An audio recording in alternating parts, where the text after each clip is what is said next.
everybody, and welcome again to TableTakes. I am here, of course, with Peter, Javion, and Noir gracing our beautiful presence, and the god that is Marcus in the sky. Oh, God, Marcus in the sky.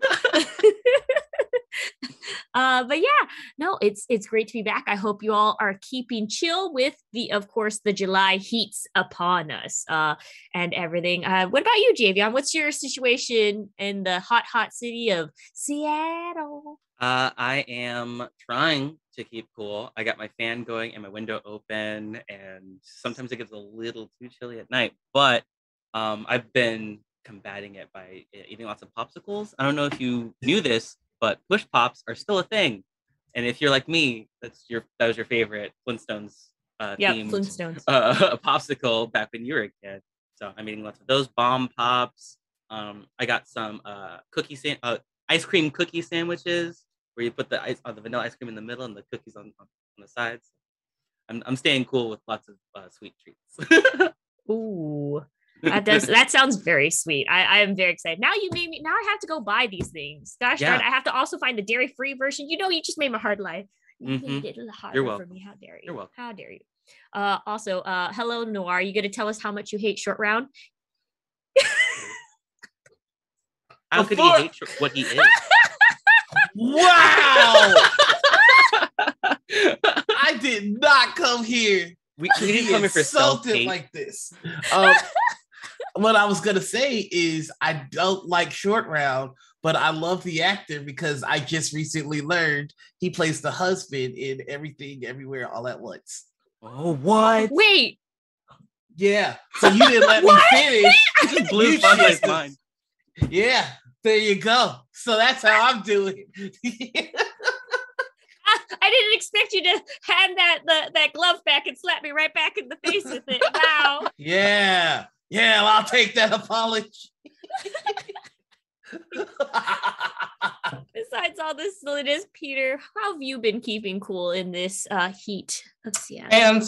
Fans, open windows, same as Javion. And but it's the upside is that the warm weather has brought several guests to 804, which is our guest condo. So we've been having friends and relatives come and visit. So there's been lots of company, people that we can play games with and hang out and do the touristy Seattle things that you never do on your own, but then are fun to do with friends. And Akroki is singing along. And today we're playing Star Trek Adventures right after here at TableTakes. So stick around and watch the next chapter of a Star Trek game. Peter, somebody in chat wants to know your home address. Oh, yeah. So they can come visit you, I guess. Yeah, come on over. Everyone, that's at a party at Peter's house. That's what it's all at. Party. Yeah, it's in Indianapolis at the Convention Center. That's smart. Between August, yeah. That's what you did there. Yeah, very clever. But yeah, no, we have a lot of exciting things today, and Bonsai, of course we what have. about you? For me, I'm sorry, I keep forgetting about myself. This week I'm just getting ready to be my supported vehicle for designated partner, which is my partner, my husband. He is going to be doing a crazy thing, which is riding a bike all the way from Seattle to Portland. It's like over 320 miles. Whoa. Over 2 days. He's been gearing up, practicing, and doing all that stuff. He wants to do these long. He's one of these people that are like, we should do very long endurance things, and so I support that, and then proceed to sit in a car and drive there instead, and just be like, here's your water, good job. It's healthy by association, right? I'm healthy by association. I feel like that's the case, right? That's how it works. Yeah. All right. Well, but yeah, after this, we have an interview coming in, of course, from GM McLeod. GM McLeod in the house, representing the RPG All-Star. So if you guys want to hear more about that, stick around after the show. But first, we're going to go ahead and hit you with the biggest news that is happening this week. Hey, Peter, what's going on with Roll20? Oh, wow. Yeah. So this is big news, Bonsai. Roll20 and One Bookshelf. But now One Bookshelf is a company that has Drive-Thru RPG, the Dungeon Masters Guild, and so Roll20 and One Bookshelf have merged or are doing a joint venture, or one of them bought the other one. It's not exactly clear what the structure of the deal is, that's something that always interests me, but I couldn't really find anything out about the actual structure. Like, who wrote a check to who? That's what I always want to know. But the point is that these two companies are merging, and this has been covered by ICV2 and TechRaptor. Everybody's talking about it. And the new company will be run by the current company, or Roll20 CEO, which is Ankit Lai. Ankit Lai is a former Google employee. It's a background in strategic planning, marketing, and analytics. And the person who was the CEO of One Bookshelf is Steve Wick. Now, Steve Wick, by the way, is a veteran of tabletop games. He was a co-founder of White Wolf way back in the day. He started One Book in 2004, I believe. And, he's great. So, Steve, as an old friend, congratulations. I hope this was a good deal for you. And so he will be the president of the new company, and he will also be on the board of directors of the combined new entity. So this is kind of exciting. It's also exciting sort of, thinking about a few months ago, we were speculating about what it would mean when Hasbro bought D&D Beyond, and would they be moving into the virtual tabletop space. So maybe these companies were thinking, hey, we'll be stronger together. Maybe they're trying to counter that in advance. I don't know. I'm just speculating. I'm just speculating. So the advantages to consumers are that the content that you buy on Drive-Thru RPG will be able to integrate more seamlessly into Roll20. You don't have to download PDFs from Drive-Thru RPG and then re-upload them to Roll20. They'll just link dynamically. Supposedly, that's awesome. That's awesome. That is awesome, and that's great. So hopefully that all works. Synergies and mergers are difficult to come to fruition sometimes, but they're smart guys. I'm sure they'll figure it out. And the one casualty is the Astral virtual tabletop is going to be shut down, so that will be a thing of the past. And it'll be interesting to see what happens. I literally have right here a book filled with all of the Drive-Thru RPG and DM's Guild stuff that I've just downloaded and printed and put into a big book so I can play it. But over playing I play a lot of Roll20 for all my D&D games and other RPGs that I do. So this is really cool. I love this, and I really want to use some of the new features when they come out. Javion, you're a geek. Yeah, I think you're right. You might be right, or at least onto something. It feels pretty cool. Honestly, I'm all down for more integrations, especially with a lot of features. I wonder if this is going to make people, of course, who were on Astral, going to give it a try, Roll20 a try. I know that in the beginning, it had kind of a rough patch, and some of the well-known integrations that people would think, automatically should work on Roll20 didn't. But now that Roll20 is starting to pick up the game, I wonder if they're going to use some of that Astral data or Astral programming into Roll20 itself. Yeah, I don't know. I think the thing typically when there's a merger or an acquisition, the thing that consumers should worry about is if it's a move to eliminate a competitor and therefore with less competition, prices will go up. That does not seem to be the case here. I don't think Astral was doing that well. I don't think it was really a big competitive threat to Roll20 in the VTT space. There are also other virtual tabletops out there. And so I think that, it feels like on the surface a good move for consumers because nobody's being eliminated here. It's just making these two products work together better. Yeah, there's been a lot of movement in the VTT space, so that's interesting. It feels like there's just a lot of maneuvering happening. So I feel like something major is going to come soon. So very excited to keep my eye on the space. Yeah, me too. All the various things to keep an eye on, especially when you see upcoming awards happening. I don't know. I just feel like being eye and getting fresh news live is what we need to do, right, Javion? Yeah, What do you think? absolutely. Speaking of which, the Ennies 2022 have just opened their voting website. So if you follow the link that we're going to put in chat, you too can vote on your favorite board games for 2022 and late 2021. This is the community-based gaming awards, the Ennie Awards, which is a fan-based celebration of excellence in tabletop role-playing gaming.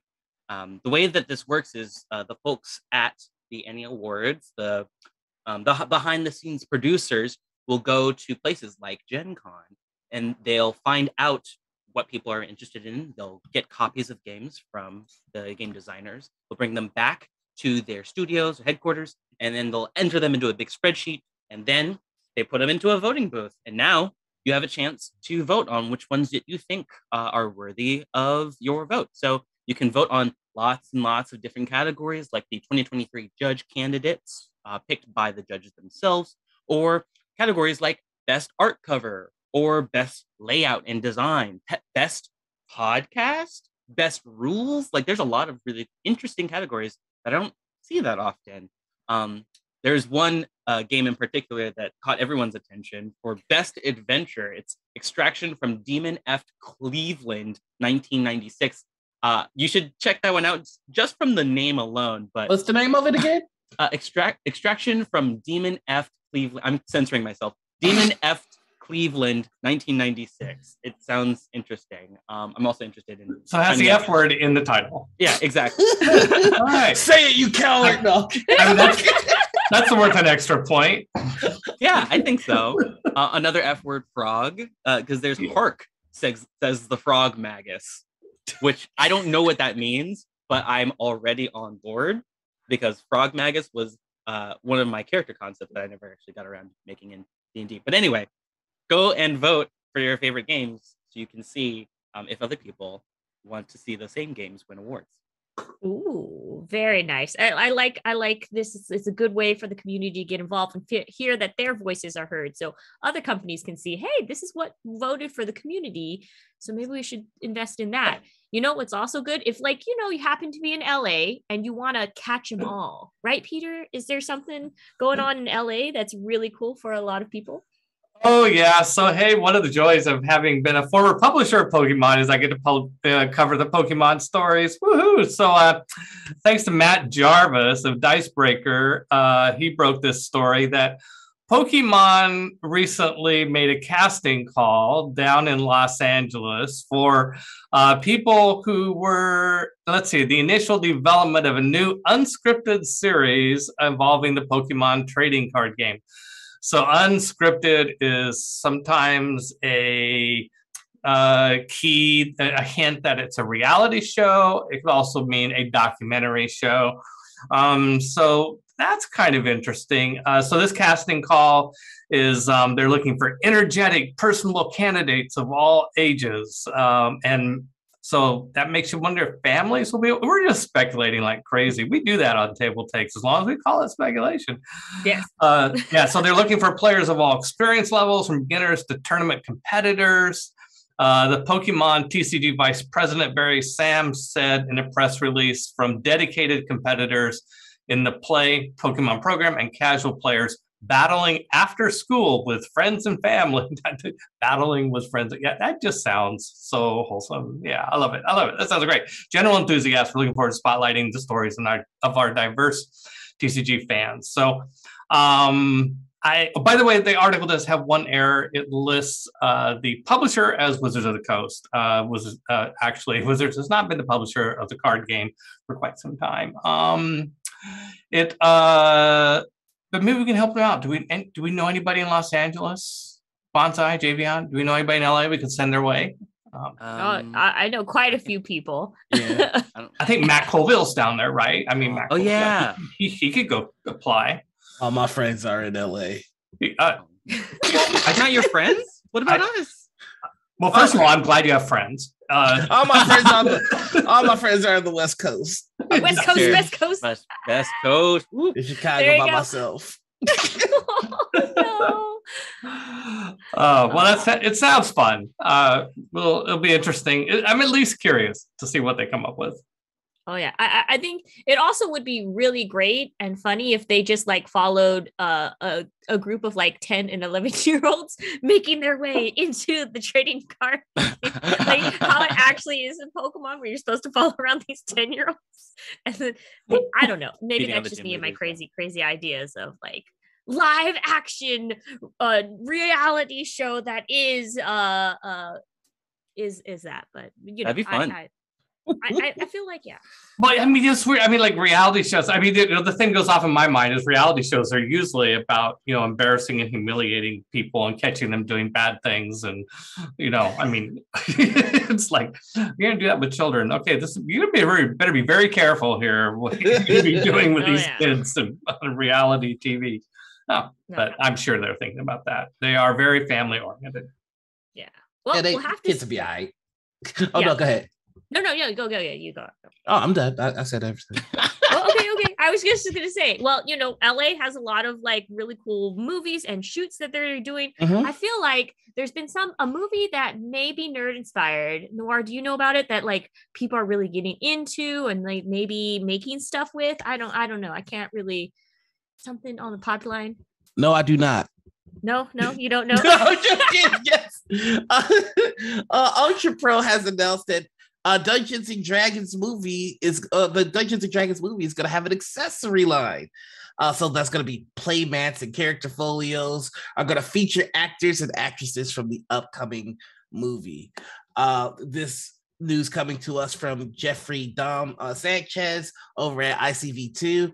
Ultra Pro announced a new game accessory line based on the upcoming Dungeons & Dragons Honor Among Thieves movie, which will hit stores Q1 2023. The Dungeons & Dragons Honor Among Thieves movie is scheduled to hit theaters on March 3rd, 2023. In conjunction with the movie, Ultra Pro will release a game accessory line based on the movie that includes a dice tower, a folding dice tray, a book folio, character folios, and playmats. The character folios and playmats are going to feature the actors and actresses from the movie, including Chris Pine, Hugh Grant, Sophia Lillis, Michelle Rodriguez, Justice Smith, and Ray-Jean Page. So that is going to be pretty cool. And of course, a lot of these accessories are going to feature some iconic monsters on them as well. I'm thinking things like beholders, maybe a lich, who knows? But I think this is going to be pretty cool for us to like. I think this is going to be a cool collector's item, depending on how well the movie does. Oh yeah, definitely. It's all hinging. Yeah, if it's a good movie, I think people are going to want the accessories. I think if it's a bad movie, people are going to need the accessories. Like, I would, you know how hard I would kill for a Jeremy Irons Dungeons and Dragons character dice tray? That man was acting for everybody in that movie. He did it all.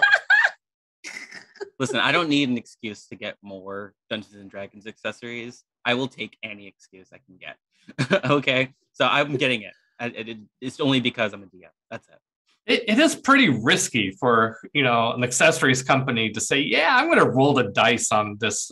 I mean, any movie, right? I mean, because there's like huge movies that have been such bombs, you know, like who got the licensing rights to Ishtar? You know, they're probably kicking themselves, you know.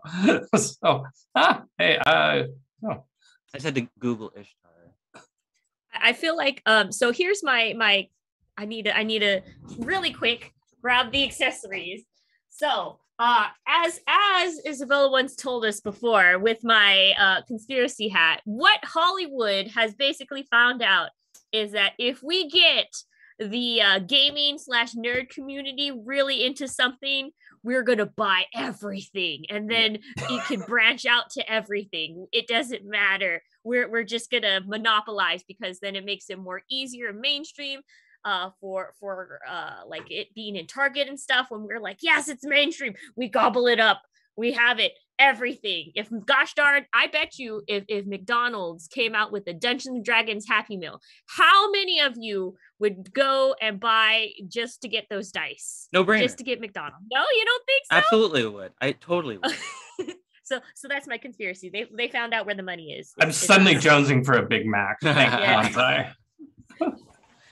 No, it's fun, and yeah, it is a bit of a gamble, but it's always great to see, especially like I like just hoping that we're gonna have one good D&D movie one of these years, you know. Hopefully, right? Yeah, we can all believe. It'd be great.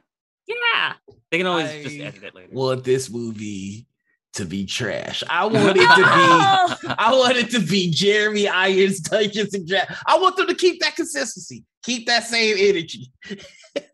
I want horrible special effects. I want characters that don't make any sense. No, let's banish the blasphemer that is noir and bring apart. You know what? Just because your wacky attitude, I want to hear about wacky RPGs. Javion, tell me some good news in my life to banish noir's unhappiness. You got it, Bonsai. You may have heard of a wacky RPG called Troika, and if you haven't, you really should. You should go check it out. Well, fans of Troika, Troika, are going to be happy to hear that there is a new adventure book coming out called The Big Squirm. And you'll know why in a second. It's called that. So for anybody who doesn't know, Troika is an RPG system, and it's known for its weirdness, its silliness, its wackiness, its Terry Pratchettness.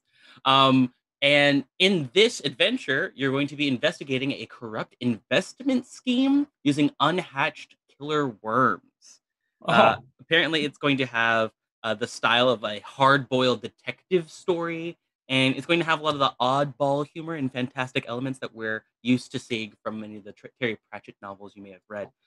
It's written by Luke. Sorry, this adventure book is written by Luke Gearing, who also famously wrote the Acid Death fantasy setting book, as well as Gradient Death and A Pound of Flesh adventures for Mothership, another great RPG. But if you want to know more about The Big Squirm, I'll tell you, it is weird, okay? It's like really weird. The ultra-wealthy of Downgate Arches investigated gobtons of money on scarfworm eggs, betting entire fortunes on the unhatched progeny of dangerous creatures that live near the mysterious gaseous area sea below their hanging palaces. And I don't even know what you would expect to see in that kind of adventure. Like, apparently you're like brokering these worms and trying to figure out how to like who messed up the economy so bad. Like combining these two like really off the wall tropes into an RPG adventure. I don't know. It seems like it's a lot of fodder for a lot of strange adventures and encounters. No, it sounds exciting. I don't know why. The word squirm and betting on worms just doesn't put a great image in my mind. Yeah. You know? It makes me think a weird sound. Oh, yeah, you're right. Now I can't unhear it. Why did you do that to me? What about you, Peter? You were saying something earlier. Oh no, I'm on the spotlight. Forced creativity. It's a pain. I don't know. Well, I mean, it's hard because like I love hard-boiled detective stuff, you know, but the worms, I don't know, it reminds me of that Jason Morningstar RPG, like one of the first ones he ever did, the Roach, the Al-Sharbari Roach or whatever it was, where you're professors and somebody's possessed by a Cthulhian creature. I don't know. Well, hey. Oh, wow. That's Davion, I am trusting you to assess this for us and get back to us and let us know. Don't worry. There will be a 100-page hardcover edition with over 40 pieces of original artwork from Andrew Walter, the illustrator, and the publisher Melsonian Arts Council claims that this is one of their most colorful and illustrated books to date. So I'm pretty confident. All right. All right. I hear it's going to be great. I mean, yeah, there's a lot to look forward to, especially as like more people are branching out to do board games. Actually thinking about people branching out to do more board games and working with a very well-known gaming company. Boom, wait, hold on. I got something from Molly Russell at Wargamers. Just dropped the news that Asmodee is creating 3 new board games and working with Netflix intellectual properties. Basically, they're Asmodee and Netflix are making a baby together. 3 babies, triplets, in fact, as their first batch. These games being like just announced on Thursday, 3 board games that they're going to be making is Squid Games, Stranger Things, and Ozark. So if you're not familiar, like I'll go ahead and go through what details we do know about it.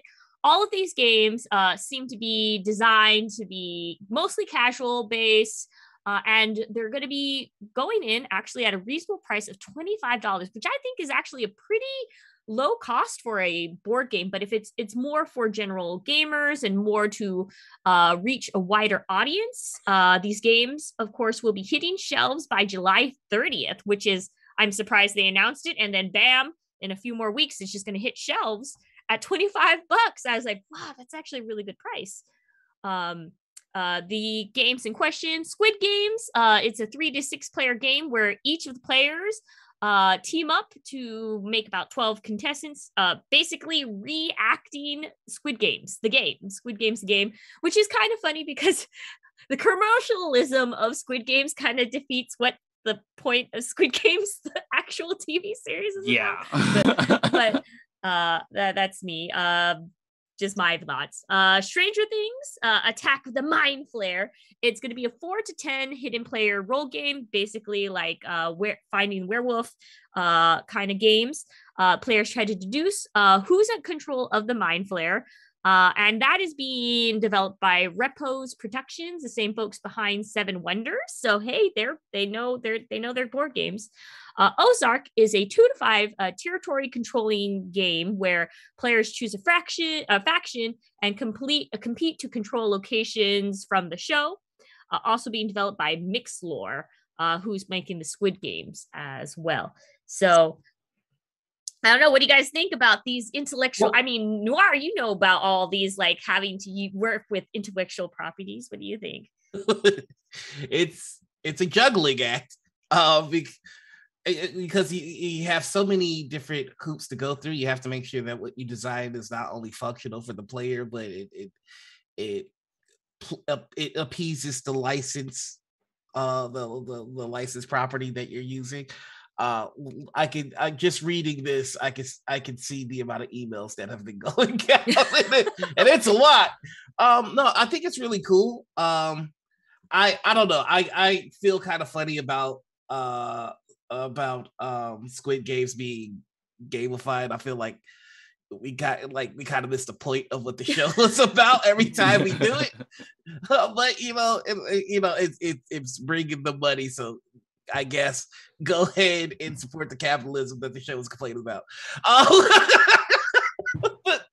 But that's just me. I'm excited to see more board games come out. It brings more people to the table, so that's fun. I wonder if playing Ozark, you'll really get to understand money laundering, like to the point that you could do it yourself. Yeah, maybe. I mean, I like that these are all kind of small-ish games. So I don't know how in-depth they're going to go, but I think that's a good idea. I think I've seen a lot of laundering. Money laundering. I think I've also seen a lot of IPs turned into board games, and they're these huge ordeals where you get to like play out your fantasies throughout, every episode of the game. I kind of want to just like sit around a table with some of my friends and be like, "Oh, I remember that. Oh, I remember that," and then it's like over, and it's like, "Oh, that was a pleasant experience," rather than like signing up for a huge long board game. Fair. Right. Yeah. Well, I mean, won't have to wait very long. Like I said, they announced it and then bam, it's going to be hitting shelves on the 30th. That is less than 15 days. I feel like they had it already in the Smoking Barrel and somebody just had to sign the last contract before they could say anything. I feel like that was the whole process behind this. But you know what? I feel we keep that ball rolling. I feel like Stranger Things has just been the really hot ticket lately. And what about you, Noir? What have you been caught in the Vecna sphere? No. Poor Bonsai. You get your work cut out for you today. I know. No, you know what? What's your favorite song, Noir? We need to know what your favorite song is. Chrissy, wake up. I don't like this. So our next story is Anthony Joyce Riviera introduces Stranger Things character Codex. That's right. There are stat sheets for some of your favorite Stranger Things characters. So if you want Steve the Harrington or Eddie Munson, Dustin Henderson, or Argyle in your game, there's stats out there for them, and they're pretty interesting and true to the characters from the latest season, most specifically. I think if you're a GM at a table that everyone's a fan of Stranger Things, I think this would be a fun little inclusion to have at your table.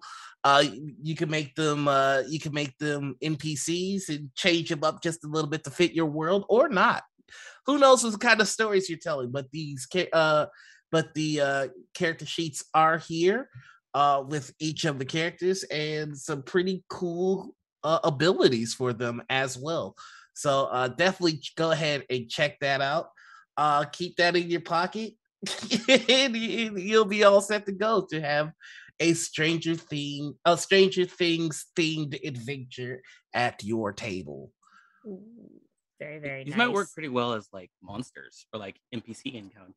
Fight somebody. The monsters or like, are the characters. If Davion, they're all children. or like hirelings. I don't know. You can't go hot fight. I'm looking at the stat sheets, and they've got legendary actions for Pete's sake. Oh yeah, well, Elle. I'm sure everybody's gonna want to play Elle. She's the one with actual powers. I think I want Eddie. I think I want Eddie on my side. He's the rogue GM. Funny enough, I don't. Hold on. Let me check. Is Elle available? I don't see them. No, Elle is not available. Too powerful. Yet. Too powerful. She's too powerful. OP. Too OP. 11. OP. Yeah. No. Well, okay. I'm not interested then. I only want to play the psychic character. I want stats on Elle for sure. Everybody else. There are some just kids like, okay, one of them going to use a ham radio. Okay, woohoo! Well, speaking of overpowered things, Bonsai. Yeah. Of all those things that we should get really, really dust and doom and gloom for, I feel, Javion, what do you hear upon the war? I hear that there is another Codex coming out for Games Workshop fans for Warhammer 40K. It is the Chaos Demons Codex. It's coming soon to pre-order, so get your pre-order fingers ready. It's going to be a 152-page tome covering everything you need to know about the children of the Chaos Gods, the Chaos Demons. It's going to contain 56 data sheets divided between the forces of the 4 Chaos Gods, as well as Bellacor's Army of Renown. It's going to detail 25 Warlord traits, 24 relics, 36 stratagems, and psychic powers. So I hope you like more Chaos Demons, because they're getting a new codex. It's got a lot of stuff. Ooh, very, very nice. But yeah, no, with the chaos in this discussion, we are going to leave that as our done with the official headlines. And you know what? I'm going to throw even more chaos in. I don't think there should be a boss. No boss is allowed. And I feel like we could go straight. We are taking the revolution and taking back and going to the crowdfunder court just immediately. Javion, I choose you to discuss your case to the people, what they need to hear about the awesome things that we can get and fundraise for. I'd be happy to. I'm going to start with one called Necrobiotic, Penny for a Tale. The dead walk among us. It was we who put them back on their feet. This is Necrobiotic. This is a Kickstarter campaign that's already been completed, fully funded. And right now, if you want to follow along, you might get a chance to join in on the fun on BackerKit or whatever opening backer availability that they have if you want to hop on board. But this is a post-apocalyptic game of melancholy. Is it all a facade? Or is there truth beneath the new order of existence? Ooh. This is a very interesting looking game. And it's got some very interesting staff on board. One in particular is a writer, an adventure writer who we all know and love, Noir. Apparently you helped work on this. Is this your face I see here on the Kickstarter? That is me. Yes, I had the pleasure of working with the Necrobiotic team to bring an adventure to life. called Adrenaline, based heavily off of Crank 1 and 2. Well, that's your new nickname now. I'm going to call you Adrenaline from now on. Adrenaline, there you go. Noir, Enigma, Adrenaline. But wait. That sounds like an 80s movie. Well, don't go anywhere because I still have one more Kickstarter to tell you about. This one is called Moon. It is a new game. It's the third game in the series of games that have been published that you might have heard of. The first one was made back in 2018 for the Kickstarter, Villagers, and the second one was Streets. Now we've got Moon. So we've gone from the past to the present, and now 100 years in the future, where you're trying to found the capital city of the Moon with 1 to 5 players. That's right, there's a solo option. So if you're a fan of the first 2 games, you might like this one. It's got a lot of content to it. You're developing the infrastructure and resource production. You're trying to build up your base, and you're trying to get the most popular base by using these expedition cards. You choose one, you pass the rest down, just like in Sushi Go and your other favorite drafting games. You can also visit other people's boards and take some of the resources that they have or utilize some of the special things that they've gotten, but they get something too. It's a very cool looking game. You can get the base game for $36, the super version, $48, or even more content for the $69 full version, and it ends August 2nd. Make sure you jump on board before it's too late. Nice. And then, Peter, what have you brought to us today? I come from the land of Egypt today.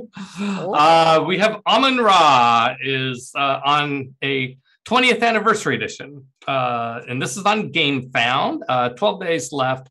So if you haven't heard of AmunRa, this is a classic board game designed by one of the greatest game designers in board gaming history, Reiner Knizia. And so he has gone back to this game that he did 20 years ago and made it better. He has, so in the base game, the game that we know from 20 years, the players are leaders of a royal Egyptian family, and you're choosing sites to build pyramids, and you're buying provinces and investing in them to farm and trade, basically trying to build up enough wealth that you can build pyramids, and all the while make sure that you're giving the blessings to the gods appropriately. So that will all, I guess, basically be the same, but there are 4 new modules you can add to the game. There are statues that give you powers, that give powers to a province. So if you own that province, you'll get extra powers. There are afterlife tiles. There's the pharaoh token who travels around and might come visit your province. And I guess you get good food, at least. And then there are viziers who can be added to provinces for more advantage. There's going to be new art throughout the game. There's going to be beautiful sculpted miniatures of the various statues that show up in the provinces and other deluxe components. But the part that I'm particularly excited about is that you can build your own tomb in this. So I don't know if you need a yard but that sounds pretty cool. Sign me up for that. Ooh. I always like essentially fancy graveyards. That's what tombs are. Yes. But now Noir brought something to our attention, something very beautiful, classic, stunning. Tell us about it. I only build tombs for my enemies. Oh, sorry, I'm killing these transitions. Yeah, hey everybody. It's time for my Kickstarter. And today I'll be presenting the Game Master screen from Wormwood.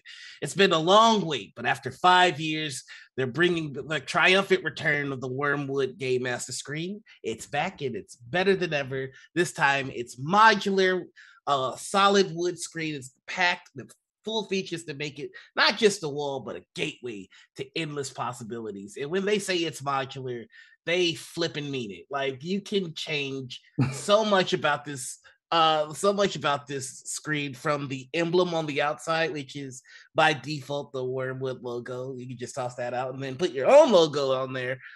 You can have a dice tower embedded in. There's initiative trackers. This works alongside with their character character tracking accessories. So all of it just locks into place. It's got a cool magnetic system to keep everything nice and pristine. Go check it out. Go buy it. it's a lot of money, but it's awesome. It looks good. Give me one. Wherewood can I have one? That's Noir's like, please. They actually, just from a woodworker's perspective, it actually is really, really cool how they do all their products. And I'm just kind of curious how they actually put all those magnets in nicely without, like, I've done magnet builds before. So I need to know. I might need to just have one so I could break it apart to see how. Yeah, you should give us one. Please let us have. I'll take. Yes, but yeah, no, it's very exciting. A lot of these like cool things to go. I feel like, you know what? I think that was a perfect end to our crowdfunders. But hey, don't go away, because like I said earlier, we're gonna have to go ahead and bring in somebody new to tell them about their nerdy news. So just hang really quick while we transition over. Transition music while we bring in our special guest today. Welcome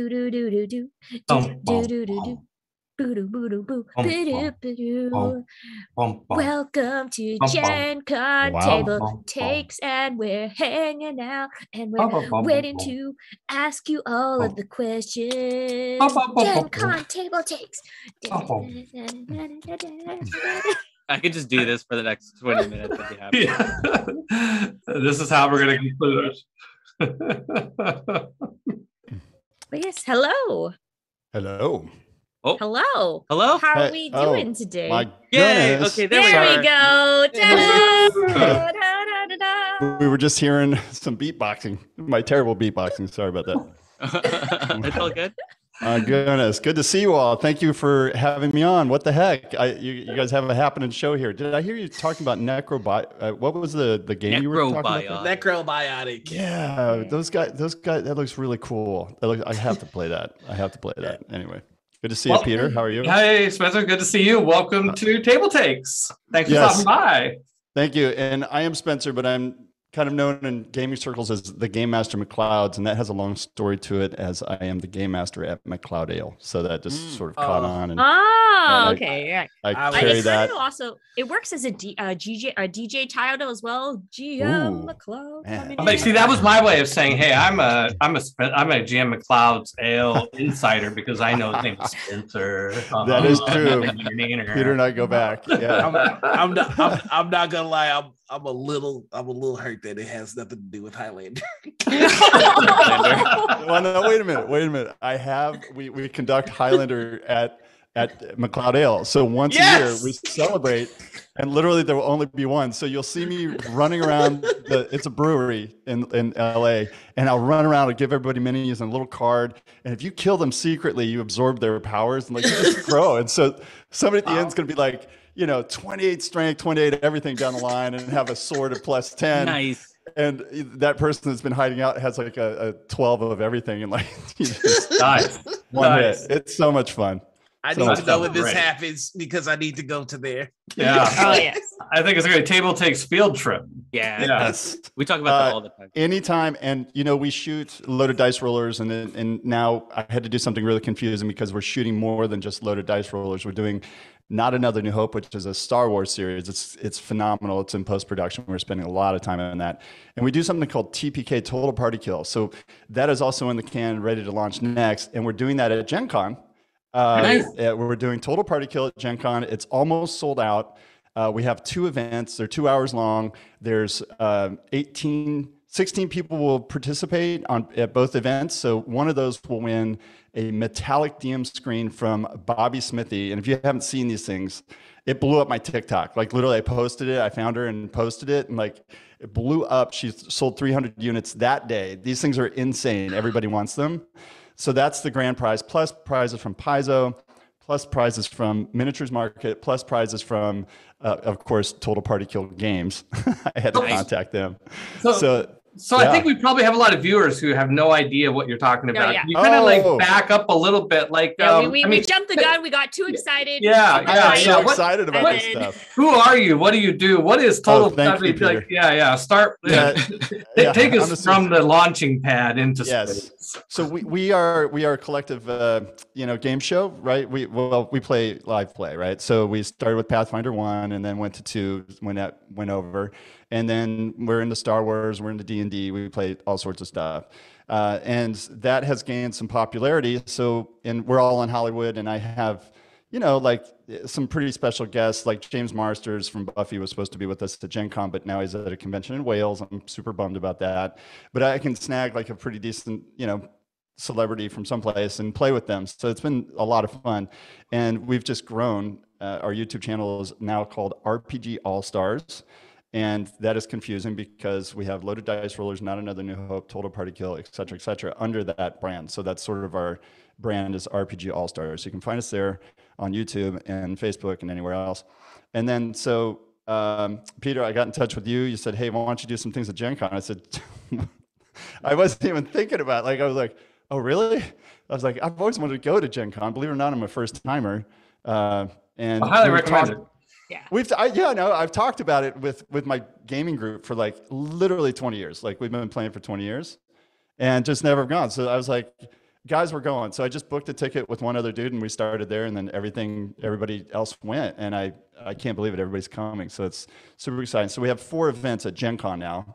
So switching subjects to Gen Con. And one of those events is Total Party Kill. You can always bridge back to Gen Con. That is Gen Con. Totally Gen okay Con. Here. Yeah. So the Total Party Kill games that's going to be, or the Total Party Kill they're just almost sold out, and they are going to be so much fun. And I'm filming them, of course, like I do everything. I'm a TV producer. Peter knows me as that, film on TV. And so I'll have 4 cameras there, and we'll just be doing some mind-blowing stuff as far as what we're doing. I like to innovate the TV space, so this is really fun for me as a challenge. And then we have 2 more shows. So we've got one that we've been keeping a little secret. We've got Union Square's Iron Horse Bar. And this bar is the epic Hollywood set. I mean, anybody know have you been down there, Peter? Not recently. Oh my God, it is phenomenal. Like if I could get that here, I would be shooting there all the time.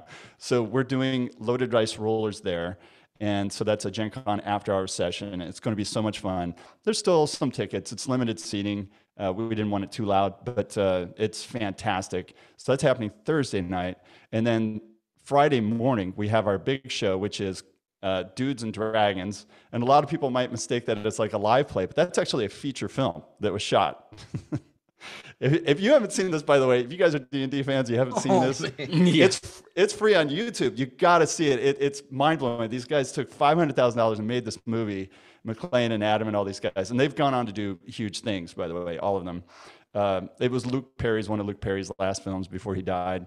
And it's a great feature. Anyway, they have agreed for me to roll the sequel live at Gen Con. I don't know how I talked him into this. I was like, whoa. Oh, so wow. we're literally, if you come in the audience and there's audience participation, if you come to the show, you can help manufacture the sequel, and they've already got the money slated and like everything. They are just thrilled to death to do this. And who's joined us is Amy Vorpal. You guys know Amy. Yeah. So she's going to be in that cast. And then we have the Impractical Jokers director and producer, which is really interesting to me. Yeah. So it's going to be a spectacle, to say the least. And I think something Gen Con may have seen before. Peter, get me if I'm wrong. Has anybody ever put improvers to act out the actions of the role players on stage? Well, maybe that's happened once or twice. Okay, well, we're doing it again. Good. And we're gonna have a blast. So yeah, all that's happening, and we're up for Best Series with Gen Con Film Festival. And if you didn't know about the film festival, it's really legit. It's super fun. There's like a ton of entries. Like if you're a filmmaker, you like shorts or whatever, you should get in there and do it. So yeah, we're up for Best Series, which is really exciting. Thank you. And hopefully we win. Unfortunately, it's kind of overlapping 2 events. Peter, I know you deal with this. How do you deal with overlapping events?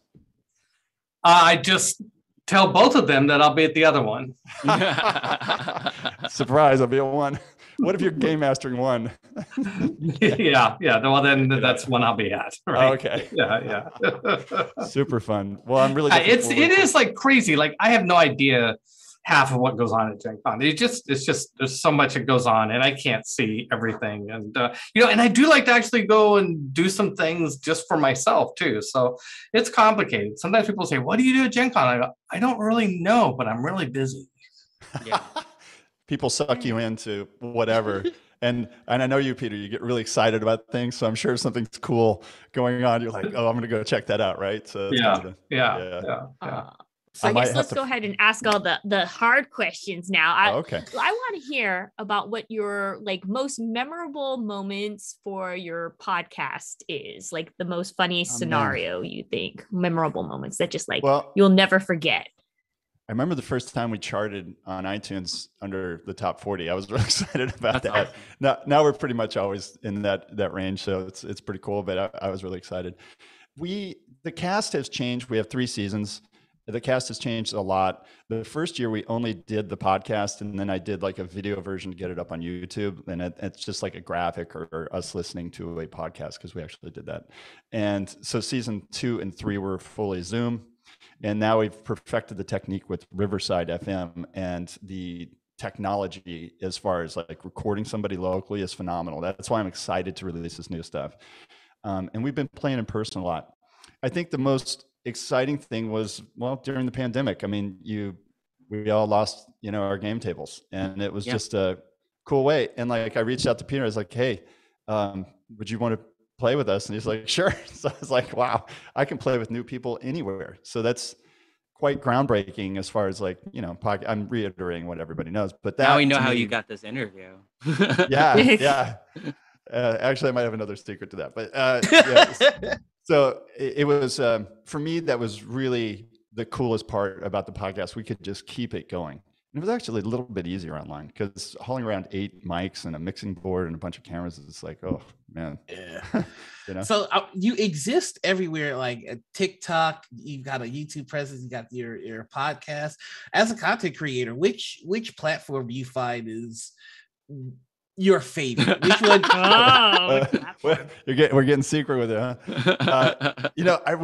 I really like TikTok, but I've done it all wrong. I mean, I go on and I use it like my Instagram, like this is what's happening in my life and this is cool. And some things gather attention and other things they just dud. And I find that if I'm not posting frequently, and I know they say in the guidelines that you don't have to post all the time, but I find if you're not posting frequently, like daily, that the algorithm will, it just forgets about you. Yeah. And so, you go from a couple, 1,000 to 400 and you're like, what happened? Well, that's what happened. But I will say this, with Not Another New Hope, the Star Wars series, you can find us on Facebook. We have a nice page, Not Another New Hope. We actually have Star Wars RPG. So if you go on Facebook and type that, you'll find us. And we used, so on that, I got 2 TikTok influencers involved, and they each command about 1 million. So I think you're going to know the name Not Another New Hope pretty soon, pretty widely. So I'm looking forward to that. And that's something I did with TikTok. I found them on TikTok. I reached out to them on TikTok. I said, hey, and they were just Star Wars nerds and like me. And they were like, yeah, heck yeah, how do I do it? So that, I would say TikTok is my favorite. But for reach, I think I'm conflicted, Facebook and Instagram. I mean, what do you guys think? I mean, you guys are on Twitch and Twitter and all that, right? So yeah, it all depends. There's also like Instagram Live is trying to compete with TikTok right now itself. So that's a whole new platform to go on to. So it's all fun. Well, Spencer, I wanted to tell you, we're going to be taking over TikTok for Gen Con. So if you want to do some collabs or something like that, if you find yourself around and if you want to get some more TikTok content, we could definitely use some help because I've never done TikTok before. So that's funny. At last 3 years, I've spent my life in branding and content. So I get to go to things like Cannes Lions. I was up for a Cannes Lion Award. I didn't win it, but oh well, it's nice to be mentioned. Yeah. And then Ad Week, like I get to go to these cool like advertising events and do coverage and meet like all the CMOs and everything. And so we met the TikTok suite. and I got to chat with them about like what the secrets are. So actually, I will divulge some secrets when I'm with you guys at Gen Con. Thank you. We'll do all that. the secrets, the insider news.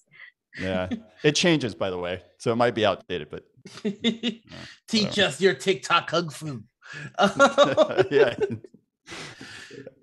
that's cool. Yeah, I would love to talk with all you at Gen Con. Who are you? Who's coming with you to Gen Con? Oh my goodness, we have some of the Loaded Dice rollers, including Brooke Eiler, who Brooke is on a Twitch Emmy-nominated show called Artificial Next. If you haven't seen this, it's one of the most watched series on Twitch. She's one of the mains, and I don't know. We're just blessed to have her. She was actually a friend of a friend, and she loves the game, so she was in right away. So Brooke will be there. Tom will be there. We have Andrew, all the cast from Not Another New Hope is going to be there. I surprisingly found out, and then I had to throw together a game, and I was like, "Oh no, where can I play this game?" And Peter, you could probably relate. And so the Gen Con people reached out to me and said, "Hey, we'll actually make a space for you to play your game." And I was like, "What?" Like, it's so cool. I don't have to find a place. So we're going to be playing that. So the whole cast will be there. Yeah, if you want to see some good voiceover talent, we're trying to keep that one private, but we have some tremendous talent with us this journey. That's great. Yeah.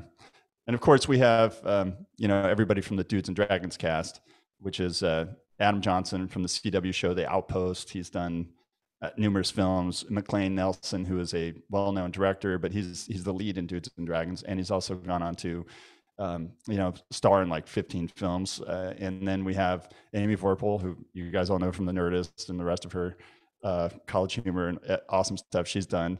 And then the Impractical Jokers producer and director, Jake Von Wagner, who I'm really excited about because secretly I really wanted to get the Impractical Jokers to play a game with me. And I think that's possible now. Right. So, yeah. Well, if anybody catches COVID or anything serious, if you need any extra fill-ins, you got a whole cast right here. Even Marcus. I'm trying to plug himself. I would love to talk to you all about that. We do a guest star in season 3. We did a guest star every single episode, and it was a pain. But I'm telling you, it's great to have fresh wind in your game and like just somebody with a great NPC or their player. Like, I'm totally open to that. Like that would be phenomenal. Yeah. Okay. I'll have my agent contact. Oh no! The camera went dead. Well, I think we can still hear you. I guess the last. I think we'll do one more question for you. Oh, there you go. Hello, different angle. I guess like what was like the last question we have is just like, what is your dream game? I guess that would be our last question for you. Oh man, I really loved E35. Oh yeah, Pathfinder 1. Those two are just the best for me. I don't know. I know, Peter, you had a lot to do with the Generation 3 and into 3.5, and like it's my favorite. It's where my home is. I do love Gamma World 1 though, like way back in the day. TSR oh wow, 1. yeah. And I played mutation table. Yeah. Yeah. Oh, I do. I die like right away. I'm like, what? My guy's putty. I guess I can't play him. Okay. Yeah. Wow. Has anybody ever played Gamma World? I know Peter has, but it's great. It's a great game. Great game. Yeah. So those are my favorites, and it explodes from there. Well, thank you so much for joining us. Oh yeah. Yeah, thank you. Sorry, we're running super low on time. No, but yeah, thank you so much for joining us. And if you could just stick around as we go, of course, through our outro here, because we have more than just TableTakes here at Gen Con TV. We have a whole slew of shows.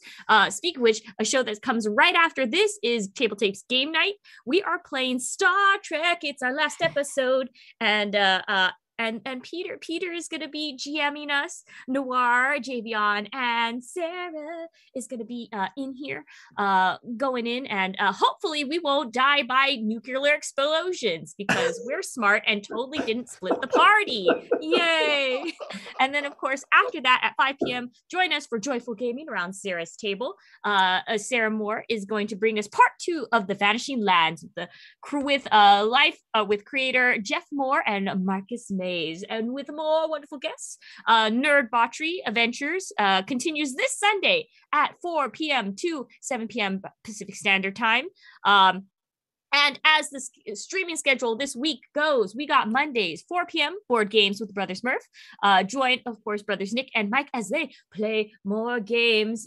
Family Feud is always fun to see, especially when board games are involved.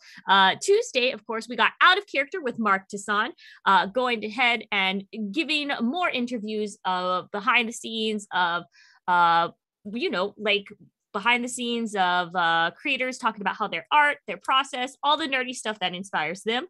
Of course, Wednesday at 6 p.m., Actoroki Series 3 returns with episode 4 of the RPG session. Yes. Live from Chaldea Studios. And then Thursday, 10 a.m., we got Blood on the Clock Tower, followed by 4 p.m. Rolls with Rem and Alternus, interviews with creators, developers, and Shadowrun. Then, of course, join us back here, 2 p.m. Tabletakes. Fridays is, let's be honest, the best days because you got us, we got Noir, Javion, Peter, and of course, in the background, Marcus. But yeah, thank you all for watching us here on Twitch. Don't forget to follow us also on YouTube. If you miss our live show, don't worry, 24 hours later, it pops magically, digitally onto there. And also don't forget to join our Discord, especially now that Gen Con is literally less than a month away. Oh my gosh, I hope you're all prepared. And thank you. Don't forget to stick around. We are going to have Star Trek adventures. Hopefully we don't blow yourselves up. And thank you again. It's possible the ship will be nuked. Oh my god. What? No, we're gonna all survive. It's gonna be happy rainbows, clouds, and nothing's gonna go wrong. I'll see you all. Bye, everyone. Bye.